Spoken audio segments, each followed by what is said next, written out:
नमस्कार, मैं विष्णुचंद गौड़, सहायक आचार्य MHJ कॉलेज भरतपुर। आज आपके समक्ष दर्शन शास्त्र विषय भारतीय दर्शन एवं पाश्चात्य दर्शन में दर्शन शास्त्र की द्वितीय शाखा मेटाफिजिक्स अथवा तत्वमीमांसा के बारे में यहाँ PPT के माध्यम से चर्चा करना चाहता हूँ। पूर्व लेक्चर में हमने ज्ञान मीमांसा के बारे में चर्चा की कि ज्ञान कैसे प्राप्त करते, ज्ञान प्राप्ति के साधन कौन कौन से होते, भारतीय दर्शन में एवं पाश्चात्य दर्शन में ज्ञान मीमांसा से संबंधित प्रमुख विचारधाराएं कौन कौन सी है और उनका अध्ययन हम कैसे करते हैं। अब हम दर्शन शास्त्र की द्वितीय शाखा मेटाफिजिक्स या तत्वमीमांसा के अंतर्गत चर्चा करेंगे। तो छात्रों, जैसा कि मेटाफिजिक्स या तत्वमीमांसा के नाम से ही स्पष्ट है कि यह तत्व से संबंधित है कि यह संसार किन तत्वों से मिलकर बना है। यदि हम दर्शन के उद्गम पर जाए तो पाश्चात्य दर्शन में दर्शन का उद्गम थैलीज नामक दार्शनिक से माना जाता है। थैलीज के द्वारा बताया गया कि इस संसार का उद्गम जल से हुआ है। चूँकि जल ठोस, द्रव और गैस इन तीनों अवस्थाओं में पाया जा सकता है और हम यथार्थ में इन्हीं तीन तरह की वस्तुओं का संसार में अनुभव करते हैं। तो उन्होंने इस संसार की एक ऐसी कल्पना की कि यह जो समस्त संसार बना है जल के द्वारा ही बना हुआ है और जल के द्वारा ही विकसित हुआ है। छात्रों, थैलीज ने जब ये बात कही तो उस समय यह बात बहुत ही एक अलग दृष्टिकोण से कही गई थी। चूँकि उन्होंने तत्वमीमांसा के अंतर्गत संसार की व्याख्या धर्म से अलग हटकर, प्राचीन तौर तरीकों से अलग हटकर वैज्ञानिक तरीके से करने की कोशिश की गई। तो इसी वजह से उनको यूरोप का प्रथम दार्शनिक माना जाता है।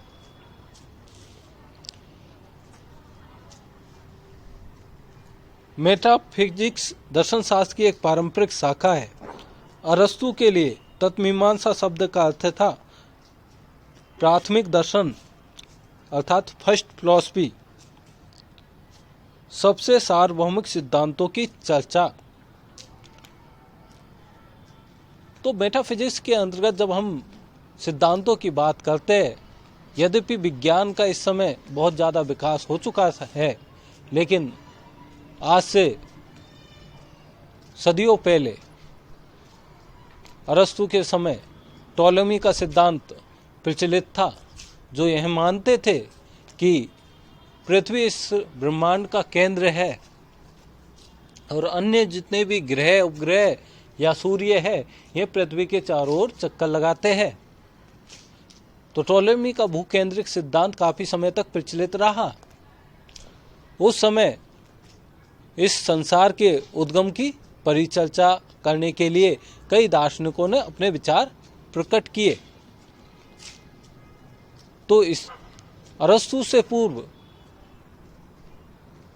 थैलीज, अनेक्जिमेनीज आदि दार्शनिकों ने, किसी ने जल को मूल तत्व माना, किसी ने वायु को मूल तत्व माना, किसी ने अग्नि को मूल तत्व माना, किसी ने प्रत्यय अथवा आइडिया अथवा विचारों को मूल तत्व माना। सुकरात, प्लेटो के द्वारा भी प्रत्ययों को मूल तत्व माना गया है, लेकिन अरस्तु के द्वारा यह माना गया कि इस संसार का उद्गम दो चीज़ों से मिलकर बना हुआ है। प्रथम है फॉर्म और द्वितीय मैटर, फॉर्म एंड मैटर। तो अरस्तु के द्वारा इस संसार की जो सार्वभौमिक सिद्धांत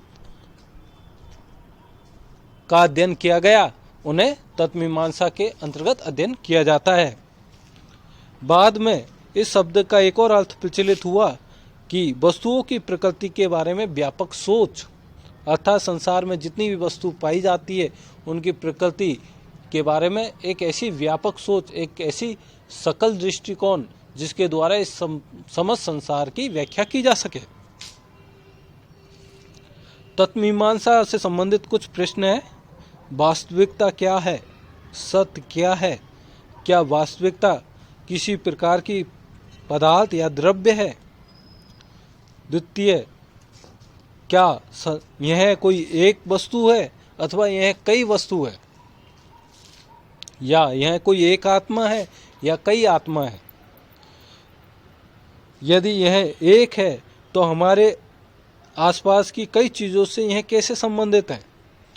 क्या परम वास्तविकता को 5 इंद्रियों के द्वारा समझा जा सकता है, या यह जो परम वास्तविकता है अलौकिक है, पारलौकिक है? तो तत्वमीमांसा निसंदेह दर्शन की वह शाखा है जिसे आधुनिक विद्यार्थी के लिए समझ पाना सबसे कठिन है। तत्वमीमांसा सभी के व्यापक दृष्टिकोण को प्रस्तुत करने का प्रयास करता है।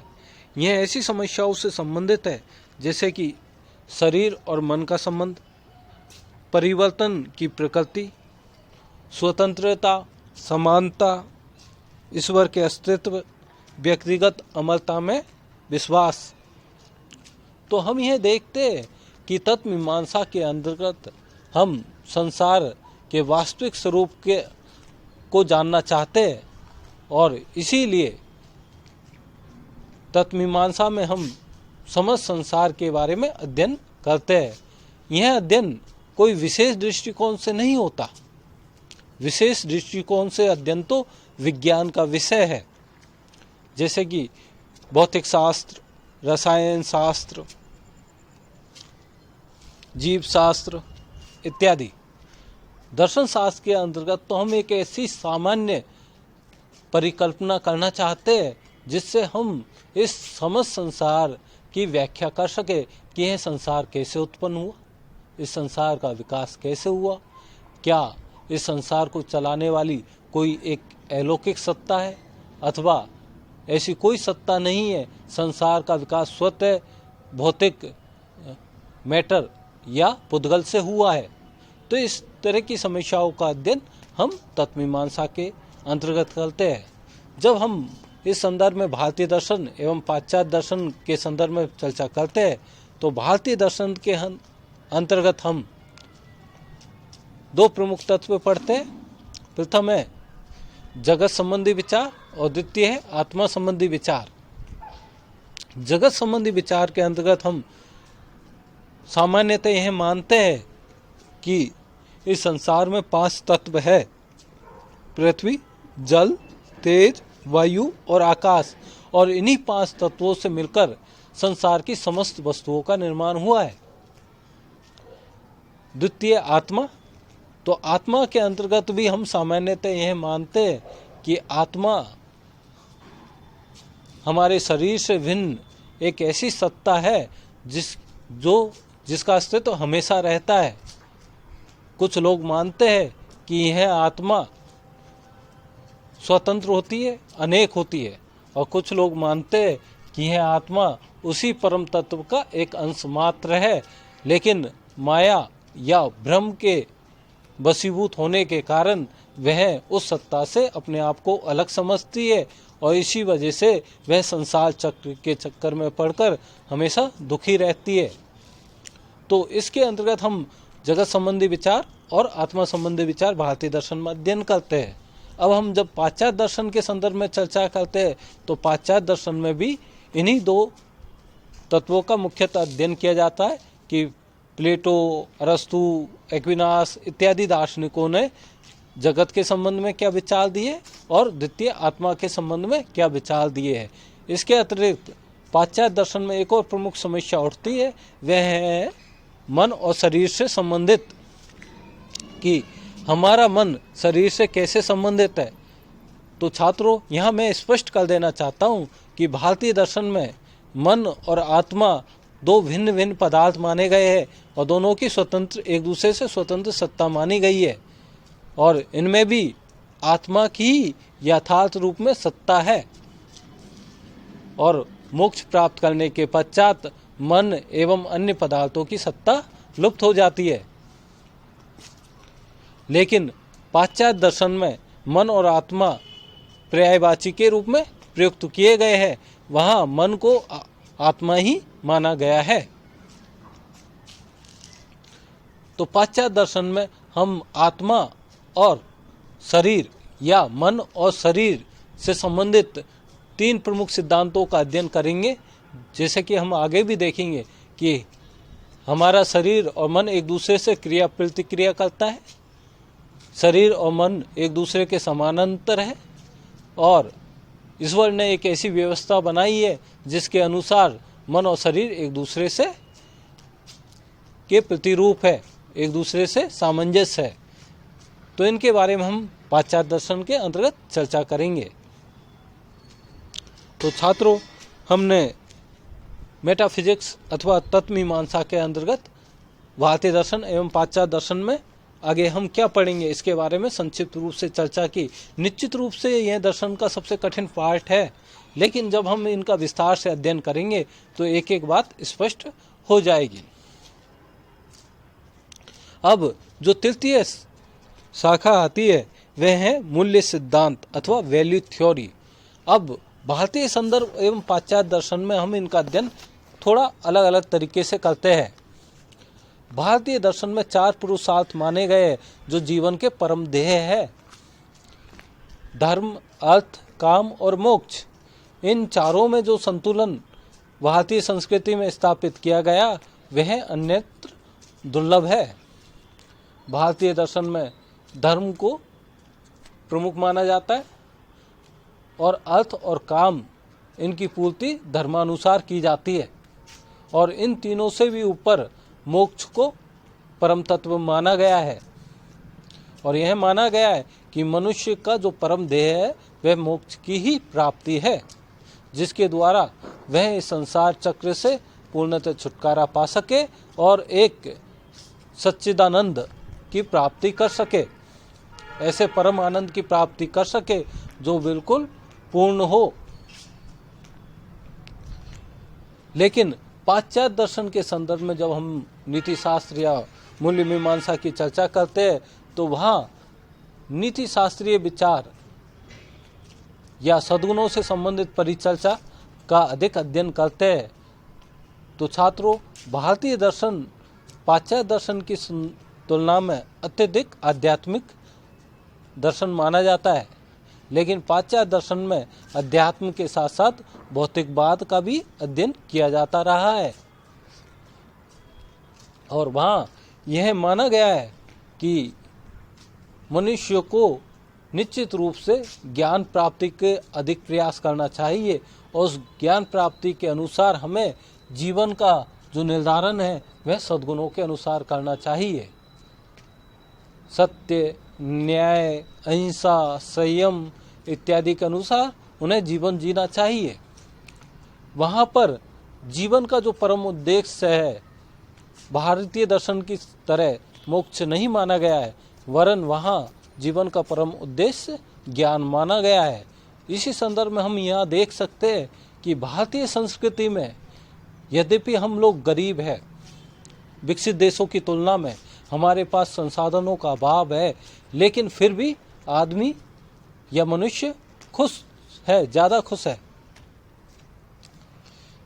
लेकिन फिर भी हमारे यहाँ नैतिकता या नीति शास्त्र की दृष्टि से देखा जाए तो मानव थोड़ा पिछड़ा हुआ नजर आता है, और इसी के कारण हम पूंजीगत रूप से विकसित देशों से पिछड़ गए हैं। लेकिन पाश्चात्य दर्शन के संदर्भ में जब हम देखते हैं तो देखा जाता है कि वो लोग अधिक सभ्य नजर आते हैं। वहाँ इस तरह की धोखाधड़ी नहीं होती जिस प्रकार हमारे यहाँ होता है। वहाँ बच्चियों की हत्या इसलिए नहीं की जाती ताकि बाद में जाकर कोई दुर्घटना न हो। जैसे हमारे यहाँ ऑनर किलिंग है, कुछ समय तक तो ऐसा भी रहा कि गर्भ में भी बच्चियों की हत्या की प्रवृत्ति बढ़ गई थी, और इसी वजह से हमारे यहाँ लिंगानुपात पूर्णतः गड़बड़ा गया है। लेकिन पाश्चात्य दर्शन में हर मनुष्य अपने आप में महत्वपूर्ण है।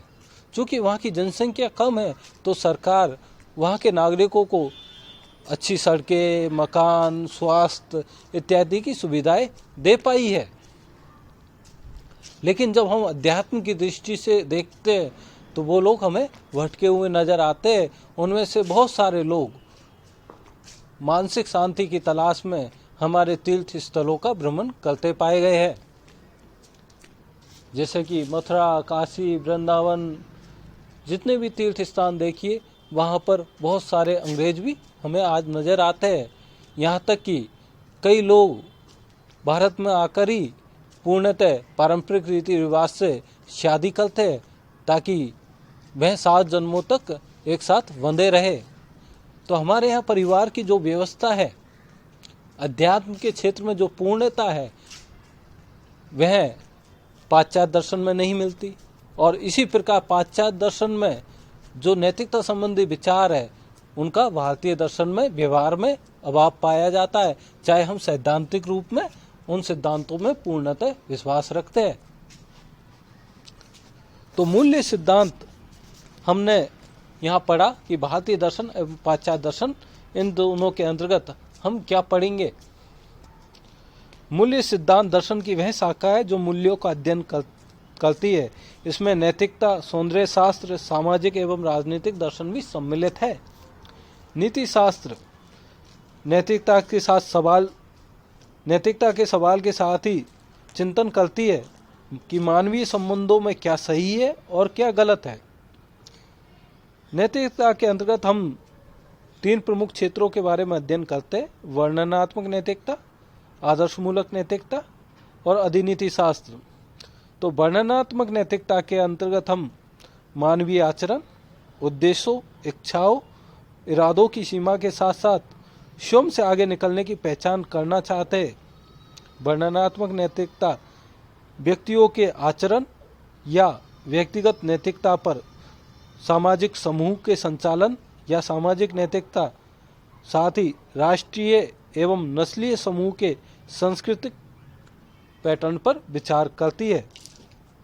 आदर्शमूलक नैतिकता, तो आदर्शमूलक नैतिकता संसार में एक ऐसा आदर्श की स्थापना करना चाहती है जिससे सभी मनुष्य उस आदर्श के अनुसार अपना आचरण करे और समाज में सामंजस्य स्थापित हो। इसके अंतर्गत हमें क्या करना चाहिए, इस पर विचार किया जाता है। जैसे कि हमें अपने वादे निभाने चाहिए, आपको सम्मानजनक होना चाहिए। जैसे कि एक साधारण नियम बना हुआ है कि हम अन्य मनुष्यों से अपने प्रति जैसा व्यवहार चाहते हैं वैसा ही हम अन्य मनुष्यों के प्रति करेंगे। अब यह सामान्य सा सिद्धांत है, लेकिन जब हम इसका व्यवहारिक रूप से अध्ययन करते हैं तो हम देखते हैं यदि मनुष्य इस सिद्धांत को मान ले तो संसार से शोषण तो पूर्णतः मिट ही जाएगा। साथ ही अधिनीति शास्त्र, मेटा एथिक्स, तो मेटा एथिक्स दर्शन शास्त्र की एक नवीन शाखा है जिसके अंतर्गत हम नैतिक दर्शन या नीति शास्त्र में प्रचलित विभिन्न प्रत्ययों का अध्ययन करते हैं कि सत्य, असत्य, उचित, अनुचित, शुभ, अशुभ, इनकी क्या परिभाषा है, इनका प्रयोग किस प्रकार होता है।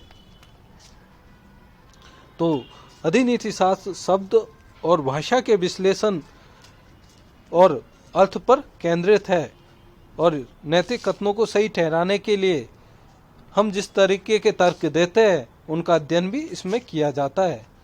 तो छात्रों, मेटा एथिक्स का अध्ययन हम BA तृतीय वर्ष में संक्षिप्त रूप से करेंगे और MA में मेटा एथिक्स का अध्ययन हम विस्तृत रूप से करते हैं। तो नीति शास्त्र BA द्वितीय वर्ष में भी इसकी हम विस्तार से चर्चा करते हैं। तो भारतीय दर्शन में हम नीति शास्त्र की चर्चा करें तो भारतीय दर्शन में हम जैसे पहला दर्शन आता है एक चार्वाक दर्शन, जो ये कहता है कि खाओ पियो मौज करो, इसके अतिरिक्त संसार में कुछ भी नहीं है, मरने के बाद कुछ भी शेष नहीं रहता। जैसे ही शरीर मृत हुआ तो आत्मा भी मृत हो जाती है, अर्थात शरीर से भिन्न आत्मा का कोई अस्तित्व है ही नहीं। लेकिन जब हम जैन दर्शन, बौद्ध दर्शन, इनका अंतर्गत अध्ययन करते हैं और साथ ही अन्य भारतीय दर्शनों का अध्ययन करते हैं तो हम देखते हैं कि वहाँ मोक्ष को ही परम साध्य माना गया है और मोक्ष प्राप्ति के लिए जैन दर्शन में त्रिरत्न, सम्यक दर्शन, सम्यक ज्ञान, सम्यक चरित्र, बौद्ध दर्शन में अष्टांगिक मार्ग, सम्यक दृष्टि, संकल्प, वाक, कर्मांत, आजीव, व्यायाम, स्मृति, समाधि, इनका अध्ययन करते हैं। ऐसे ही अन्य दर्शन के संदर्भ में हम देखते श्रवण मनन निदिध्यासन, इन तीनों की हम चर्चा करते हैं कि हम मोक्ष की प्राप्ति कैसे कर सकते हैं। ऐसे ही हम पाश्चात्य दर्शन में सद्गुणों पर परिचर्चा करते कि सद्गुण क्या होते और मानवीय जीवन में उन सद्गुणों के अनुसार हमें कैसे जीवन जीना चाहिए। तो छात्रों, हमने बीए द्वितीय वर्ष बीए प्रथम प्रश्न पत्र में चलने वाली 2 प्रमुख शाखाओं के बारे में हमने यहाँ चर्चा की है। इनमें कई बातें ऐसी है जो अभी आपको स्पष्ट नहीं होगी, लेकिन जैसे जैसे हम आगे अध्ययन करते जाएंगे आप समझ पाएंगे कि दर्शन शास्त्र बहुत ही सरल विषय है। एक बार यदि हम इसको सामान्य पृष्ठभूमि में समझ ले तो दर्शन शास्त्र आपके समक्ष उतना ही स्पष्ट होता जाएगा और दर्शन शास्त्र की सहायता से हम किसी भी देश, समाज या संस्कृति के बारे में विस्तार के रूप में हम जान जाते हैं। जैसे कि यदि हमने दर्शन का अच्छे से अध्ययन किया है तो हम जान जाते हैं कि भारतीय संस्कृति में सामान्य मनुष्य का चिंतन मनन किस तरीके से होता है, अमेरिका में व्यक्ति का चिंतन मनन आचरण किस तरीके से होता है। तो दर्शन एक ऐसा विषय है जो हर संस्कृति में, हर समाज में, हर देश में बहुत गहराई से समाया हुआ है और उस दर्शन के अनुसार ही उनकी संस्कृति, खेलकूद, भाषा, व्यवहार, कलाएं ये सभी विकसित होती है। तो छात्रों, हमने इन पर चर्चा की। आगे हम दर्शन शास्त्र के अंतर्गत भारतीय दर्शन में सर्वप्रथम 4 भाग दर्शन पर चर्चा करेंगे। धन्यवाद।